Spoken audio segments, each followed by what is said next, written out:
Registered Ayurveda চিকিৎসক সৌরভ সাহার পক্ষ থেকে সকলকে আন্তরিক শুভেচ্ছা ও অভিনন্দন। আমার চেম্বারের প্রায় রোগীদের একটি কমন প্রবলেম হচ্ছে, স্যার মুখে রুচি নেই, খেতে পারি না, গ্যাসের সমস্যা। তাদের জন্য ঘরোয়া একটি উপাদান বা ঘরোয়া একটি ফর্মুলা আমি আজকে বলে দেব সকলকে।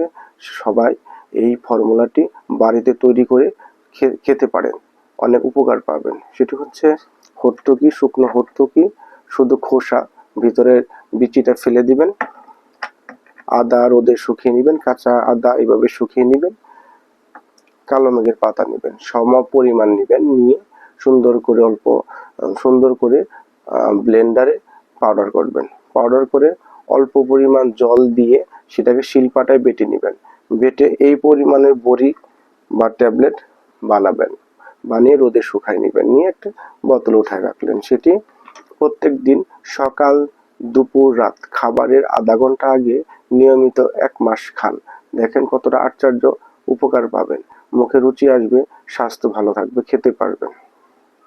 এবং নিয়মিত যারা গ্যাস্ট্রিকের ওষুধ খান, তারা নিয়মিত যদি এই ভেষজ 3টি একত্রে করে ওষুধ বানিয়ে খান, তাদের গ্যাস্ট্রিকের ওষুধ খেতে হবে না, গ্যাস একেবারে নিয়ন্ত্রণে চলে আসবে।